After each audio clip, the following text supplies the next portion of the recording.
টাইমেটৰ প্ৰতিগৰাকী দৰ্শকক স্বাগতম জনাই ষ্টুডিঅ'ত মই ঋতু মেধি আৰু এই মুহূৰ্তত জনাইছোঁ এটা গুৰুত্বপূৰ্ণ খবৰ।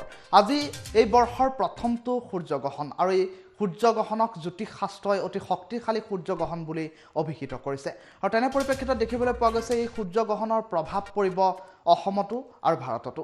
এই মুহূৰ্তৰ এটা গুৰুত্বপূৰ্ণ খবৰ লৈ আহিছোঁ টাইমেটৰ দৰ্শকসকলৰ বাবে। আজি বছৰৰ প্ৰথমটো সূৰ্যগ্ৰহণ, এইটো বছৰৰ প্ৰথমটো সূৰ্যগ্ৰহণ দেখিবলৈ পোৱা যাব মহাকাশত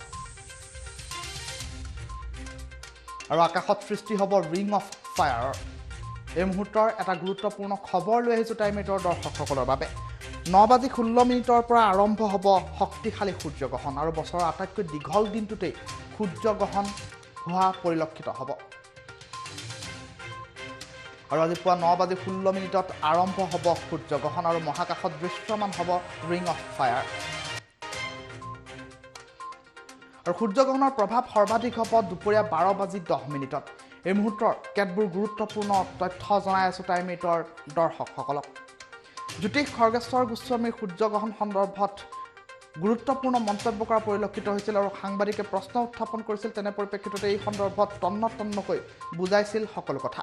বিয়লি 3:04 অন্ত পৰিব সূৰ্যগ্ৰহণ আৰু জ্যোতিষশাস্ত্ৰবিদ খৰ্গেশ্বৰ গোস্বামী উপস্থিত হৈছিল টাইমেটৰ ষ্টুডিঅ'ত আৰু তাৰ পাছতেই সমগ্ৰ বিষয় সন্দৰ্ভত আলোচনা কৰিছিল। ভাৰতৰ লগতে দৃশ্যমান হ'ব এছিয়া মহাদেশতো এই সূৰ্যগ্ৰহণ আৰু বিশ্বৰ যিকোনো প্ৰান্ততে দিনতে হৈ পৰিব আন্ধাৰ, এনেধৰণৰ কিছু মন্তব্য প্ৰকাশ কৰা হৈছিল। সেই মন্তব্য আহি পৰিছে, সেই মন্তব্য কালি জ্যোতিষগৰাকীয়ে কি মন্তব্য উত্থাপন কৰিছিল, সেই মন্তব্য টাইমেটৰ দৰ্শকসকলক পুনৰবাৰ শুনাই লৈছোঁ। জীৱাণুৰ সংক্ৰমণ হ'ব মানৱ জাতিৰ কাৰণে স্পেচিয়েলি বেয়া। স্পেচিয়েলি গৰ্ভৱতী মহিলা যাৰ প্ৰেগনেঞ্চি চলি আছে তেওঁলোকে মাটিত ভৰি দিব নালাগে, বিচনাত থাকিব লাগে, ওলাই যাব নালাগে, কাৰণ গ্ৰহণৰ ক্ৰিয়া সন্তানটোৰ গাত পৰে বুলি প্ৰবাদো আছে। মোৰ 30 বছৰৰ অভিজ্ঞতাৰে মই মানৱ জাতিৰ কামত আহিবৰ কাৰণে কৈছোঁ। প্ৰথম কথা, অহাকালি ৰাতিপুৱা 9:16 পৰা যিটো সূৰ্যগ্ৰহণ হ'ব, এই সূৰ্যগ্ৰহণটো বহুত দীঘলীয়া, ডাঙৰ আৰু শক্তিশালী সূৰ্যগ্ৰহণ। এই সূৰ্যগ্ৰহণৰ ফলত তাতে স্পেচিয়েলি অহাকালি ৰবিবাৰ, সূৰ্য হৈছে চ'ৰ্চ অফ এনাৰ্জি ন, পাৱাৰটো মেইনলি সূৰ্যৰ পৰা আহে, তাতে ৰবিবাৰ আৰু অহাকালি সূৰ্যগ্ৰহণটো ৰাতিপুৱা আপোনাৰ 9:16 পৰা আৰম্ভ হ'ব। তাতে অহাকালি ঘোৰ অমাৱস্যা আছে আৰু অহাকালিৰ দিনটোতেই মানে পৃথিৱীখনে নিজাকৈ দক্ষিণৰ ফালে গতি কৰিব, দক্ষিণায়ন হোৱা বুলি কয়। অৰ্থাৎ অহাকালিৰ দিনটোৱে হায়েষ্ট, মানে 21 জুনটো হায়েষ্ট মানে দীঘল দিন। অহাকালিৰ পৰা পিছৰ পৰা দিন ছুটি হ'ব, ৰাতি দীঘল হ'ব, সেইটো ধৰণে। গতিকে অহাকালি 3টা মেজৰ পইণ্ট এইটোৱে যে অহাকালি অমাৱস্যা, তাতেই ৰবিবাৰ আৰু তাতেই মানে পৃথিৱীখনে দক্ষিণায়ন হ'ব। আৰু এই সূৰ্যগ্ৰহণটো আটাইতকৈ ডাঙৰ আৰু শক্তিশালী সূৰ্যগ্ৰহণ। আৰু আটাইতকৈ দুৰ্ভাগ্যৰ কথা এইটো যে 6টা গ্ৰহ জ্যোতিষশাস্ত্ৰৰ মতে বক্ৰী হৈ থাকিব। বক্ৰী গ্ৰহৰ সদায় প্ৰভাৱটো নিগেটিভ হয়। স্পেচিয়েলি শনি বক্ৰী হৈ যদি লগত ৰাহু আৰু কেতু বক্ৰী হয়, তো জ্যোতিষশাস্ত্ৰৰ মতে এইটো বেমাৰৰ সৃষ্টি কৰে। এনেও আমাৰ হিন্দু ধৰ্মত আপোনাৰ মানে গ্ৰহণ চাব নাপায় আৰু গ্ৰহণ হোৱাৰ পিছত গা ধুব লাগে বুলি কয়। কাৰণ গ্ৰহণৰ সময়ত সূৰ্যৰ পৰা, তাৰমানে যেতিয়া সূৰ্যগ্ৰহণ হয় তেতিয়া সূৰ্য, পৃথিৱী আৰু চন্দ্ৰ, এই গোটেইখিনিৰ মাজত চন্দ্ৰ এনেকুৱা এটা ডাইৰেকশ্যনত থাকে যিটোৰ কাৰণে সূৰ্যৰ পৰা অহা অতি বেগুনীয়া ৰে'বিলাকে মানুহৰ চকুৰ ৰেটিনাত ধৰে, যিটোৰ কাৰণে চকু কেতিয়াবা পাৱাৰ নষ্ট হ'ব পাৰে চকু, আৰু স্কিনত পৰিলে বেমাৰ হয় বা দুৰাৰোগ্য বেমাৰ হয়। তো গতিকে কি হয়, সূৰ্যগ্ৰহণৰ সময়ত আমাৰ জ্যোতিষশাস্ত্ৰৰ মতে যেতিয়া জীৱাণুৰ সংক্ৰমণ ঘটে, অৰ্থাৎ নতুন নতুন বীজাণু, বেক্টেৰিয়া এইবিলাক প্ৰডাকশ্যন হয়। মই যোৱা 26 ডিচেম্বৰৰ সূৰ্যগ্ৰহণটোতো কৈছিলোঁ যে খুব নতুন বেক্টেৰিয়া হ'ব, বহুত মানুহ মৰিব। সেইটোতো আপোনালোকে কৰোণা ভাইৰাছ দেখিয়ে আছে। তো এতিয়া কথাটো হ'লগৈ, সেইখিনি সময়ত বহুত মানে আপোনাৰ গ্ৰহৰ সংক্ৰমণ হ'ব, একেটো জীৱাণুৰ সংক্ৰমণ হ'ব, যিটোৰ কাৰণে মানৱ জাতিৰ কাৰণে স্পেচিয়েলি বেয়া। কাৰণ কিহৰ কাৰণে, এইবাৰৰ যিটো সূৰ্যগ্ৰহণ, এই সূৰ্যগ্ৰহণটোৱে মানুহৰ চেলাউৰীৰ ওপৰৰ পাৰ্টটোত ক্ৰিয়া কৰিব লাগে যেন কেলকুলেশ্যনত আহিছে। অৰ্থাৎ মানুহৰ মাথাটো গৰম হ'ব, মূৰ গৰম হ'ব। ধৈৰ্য গুণটো কমিব, অলপ উগ্ৰবাদটো আহিব আৰু সেইটোৰ পৰিণতিত দেশত হয়তো যুদ্ধ বিগ্ৰহ হ'ব পাৰে হা। আৰু ছেকেণ্ড কথা হৈছে কি, আমাৰ এই সূৰ্যগ্ৰহণৰ পিছত প্ৰাকৃতিক দুৰ্যোগ, ভূমিকম্পই হওক, বানপানী, এই যে আপোনালোকে বাগজানত জুই লাগি আছে, ঠিক এইবিলাক প্ৰকৃতিক কিছু দুৰ্যোগ বেছিকৈ হ'ব লাগে। কাৰণ ইমান কম টাইমৰ ভিতৰত এই 6টা গ্ৰহ বক্ৰী হোৱাৰ পৰিণতিটো শুভ লক্ষণ নহয়, ভাৰতবৰ্ষৰ কাৰণেও নহয়। এই সূৰ্যগ্ৰহণটোত মই আপোনালোকক এটাই অনুৰোধ কৰিছোঁ, যিমান পাৰে সূৰ্যগ্ৰহণ 9:16 পৰা আৰম্ভ হ'ব আৰু গ্ৰহণ শেষ হ'ব দুপৰীয়া 3:04। এই সময়খিনিত আপোনালোকে বাহিৰ নোলোৱাটোৱে মংগলদায়ক হ'ব। সূৰ্যগ্ৰহণ নাচাব। স্পেচিয়েলি গৰ্ভৱতী মহিলা যাৰ প্ৰেগনেঞ্চি চলি আছে, তেওঁলোকে মাটিত ভৰি দিব নালাগে, বিচনাত থাকিব লাগে, ওলাই যাব নালাগে, কাৰণ গ্ৰহণৰ ক্ৰিয়া সন্তানটোৰ গাত পৰে বুলি প্ৰবাদো আছে অৱশ্যে। তো গতিকে মই সকলো ৰাইজকে মোৰ ধৰক 30 বছৰৰ যিটো অভিজ্ঞতা বা আমাৰ জ্যোতিষশাস্ত্ৰই যিটো কয়, মই সকলোকে কৈছোঁ, আপোনালোকে পাৰা পৰিশ্ৰমত বাহিৰ নোলাব আৰু চাব নালাগে বুলি কয়। আৰু এইবাৰৰ আৰু নৰ্মেলি যিকোনো ক্ষেত্ৰতে গ্ৰহণটো হিন্দু ধৰ্মত এনেকুৱা বস্তু যে গ্ৰহণ যদি লাগে 7 দিনমান 15 দিনমান আগৰ পৰাই শুভ কাম কৰিব নালাগে, আৰু গ্ৰহণ হৈ যোৱাৰ পিছত এমাহ কোনো শুভ কাম কৰিব নালাগে। গাড়ী কিনা, মাটি কিনা, কিবা বিয়া বাৰু, ৰিং এংগেজমেণ্ট, এইবিলাক নকৰাটোৱে মংগলদায়ক হয়।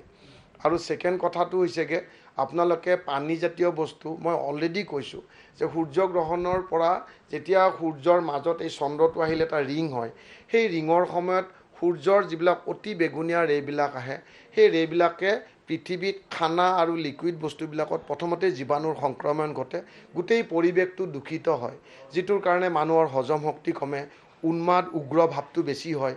সেইকাৰণে দেশত যুদ্ধ বিগ্ৰহ, মাৰামাৰি, কাটাকাটি, ছুইচাইড, ডিপ্ৰেশ্যন চব বেছি হয়। সেইটো কাৰণে আপোনালোকে দেখিয়ে আছে যোৱা সূৰ্যগ্ৰহণটো খুব শক্তিশালী আছিল। এইবাৰৰটো আটাইতকৈ ডাঙৰ আৰু দীঘলীয়া আৰু শক্তিশালী সূৰ্যগ্ৰহণ। গতিকে আপোনালোকে সাৱধানে কটাওক, আৰু সূৰ্যগ্ৰহণ শেষ হোৱাৰ পিছত গা চা ধুই পেলাই ৰান্ধি বাঢ়ি খাব, আৰু গাখীৰ বা পানী কিবা যদি বস্তু পেলাব অসুবিধা লাগে উতলাই খাব। কাৰণ কিয় কাৰণে ইয়াতে মানে বেক্টেৰিয়া ভাইৰাছ আমাৰ বেক্টেৰিয়া ফৰ্ম হয় বুলি কয়। গতিকে মই সমূহ ৰাইজকে মই ক'লোঁ, আপোনালোকে এই যিটো মানে সূৰ্যগ্ৰহণ, সেইটো সাৱধানে লৈ পেলাই হেণ্ডেল কৰিব। আৰু সূৰ্যগ্ৰহণ চোৱাটো চবৰে কাৰণেই বেয়া, আৰু চব ৰাশিৰ কাৰণেই নিগেটিভ, দেশৰ কাৰণেও নিগেটিভ। কিন্তু তথাপিও মেষ ৰাশি, বৃষ ৰাশি, সিংহ ৰাশি, মকৰ ৰাশি আৰু কুম্ভ ৰাশিৰ ক্ষেত্ৰত এই সূৰ্যগ্ৰহণৰ পৰিণামটো অলপ কম হ'ব, আৰু বাকী মানুহবিলাকে সাৱধান হোৱাটোৱে মংগলদায়ক। মই আকৌ কৈছোঁ, যিবিলাক মানুহৰ ৰাশি মেষ ৰাশি, বৃষ ৰাশি, সিংহ ৰাশি, মকৰ ৰাশি আৰু কুম্ভ ৰাশি, তেওঁলোকৰ ক্ষেত্ৰত এই প্ৰভাৱটো কমকৈ পৰিব সূৰ্যগ্ৰহণৰ, আৰু বাকীবিলাকৰ সূৰ্যগ্ৰহণৰ প্ৰভাৱটো বেছি দেখা যায়। সেইটো কাৰণে মই সকলোকে কৈছোঁ সাৱধান হ'ব, বাছি খাব। আৰু মই আজি আপোনালোকৰ এই পবিত্ৰ চেনেলটোৰ থ্ৰুদি মই জ্যোতিষশাস্ত্ৰৰ লগত মই মেডিচিনেল এষ্ট্ৰলজি অৰ্থাৎ চিকিৎসা বিজ্ঞান এষ্ট্ৰলজিটো মই মিক্স কৰোঁ, আয়ুষ বেদম অৰ্থাৎ আয়ুৰ্বেদ মিক্স কৰোঁ, আৰু বাস্তুশাস্ত্ৰ মিক্স কৰোঁ। এতিয়া ল'ৰা ছোৱালী স্কুল টুলবিলাক নোহোৱা হৈছে, যিটোৰ কাৰণে ল'ৰা ছোৱালী ঘৰতে থাকোঁতে চকুৰ বেমাৰ আৰু নতুন বেমাৰ হৈছে। তো আমাৰ ভাৰতবৰ্ষৰ মানুহখিনি খুব লাকি, যিবিলাক মানুহৰ অলপ শাৰীৰিকভাৱে দুৰ্বল, সেইবিলাক মানুহে সদায় প্ৰাতঃ ভ্ৰমণ কৰিব। যিমান পাৰে ৰাতিপুৱা 6 কিলোমিটাৰ প্ৰাতঃ ভ্ৰমণ কৰিব। যিমান পাৰে আহত গছৰ তলত প্ৰাতঃ ভ্ৰমণ কৰিব পাৰিলে 6 কিলোমিটাৰ বেছি ভাল। আৰু আপোনালোকে সদায় কেঁচা তুলসীৰ পাতটো খাব, আৰু সূৰ্যটো 20-25 মিনিট ৰাতিপুৱা 6টাৰ পৰা 8টা তিতা গাৰে সূৰ্যটো গাত লৈ পেলাই পানীটো শুকুৱাই দিব। 11 মাহ এনেকৈ কৰক। কলা তুলসীৰ পাতটো ৰেগুলাৰ 20-25টা খাওক, যৌৱন উভতি আহিব, আৰু মনে বিচৰা বহুতকেইটা দিশত আপোনালোকে ফল পাব। এইখিনি মই জ্যোতিষশাস্ত্ৰ, মেডিচিনেল এষ্ট্ৰলজি আৰু আয়ুৰ্বেদ আৰু বাস্তু মিক্স কৰি কৈছোঁ। এইখিনি কোনো বেলেগ মিনিং মই কৰিব যোৱা নাই। মোৰ 30 বছৰৰ অভিজ্ঞতাৰে মই মানৱ জাতিৰ কামত আহিবৰ কাৰণে কৈছোঁ। মোৰ আজি এই ইণ্টাৰভিউটোৰ পৰা যদি 10জন মানুহৰো যদি কামত আহে, তথাপিও মোৰ এই জনমটোত ইমান বছৰ পঢ়ি মই যিটো জ্ঞান পাইছোঁ, এই জ্ঞানৰ তপস্যাৰ মই ফল পোৱা বুলি ভাবিম। মোক একো এৱাৰ্ড মোক নালাগে। মই মানৱ জাতিৰ কাৰণে মোৰ জ্ঞানখিনি আপোনালোকৰ এই পবিত্ৰ চেনেলৰ মাধ্যমেদি দিছোঁ। গতিকে আপোনালোকে যদি ভাল পায় এওঁলোকৰ চেনেলতে জনাব যাতে ভৱিষ্যতে মই আকৌ উৎসাহত যিমানকেইটা দিন জীয়াই থাকোঁ যাতে মই কৰি যাব পাৰোঁ।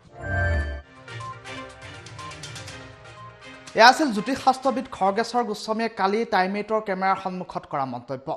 ভাৰতৰ লগতে এছিয়া দক্ষিণ আমেৰিকাতো ইয়াৰ প্ৰভাৱ পৰিব, আফ্ৰিকাতো পৰিব ইয়াৰ গুৰুত্বপূৰ্ণ প্ৰভাৱ। আৰু আটাইতকৈ গুৰুত্বপূৰ্ণ কথাটো হৈছে আজি 21 জুন আৰু বছৰৰ সবাতোতকৈ দীঘল দিনটো হৈছে আজি। আৰু তেনে পৰিপ্ৰেক্ষিতত আজিৰ দিনটোতে হ'ব সূৰ্যগ্ৰহণ।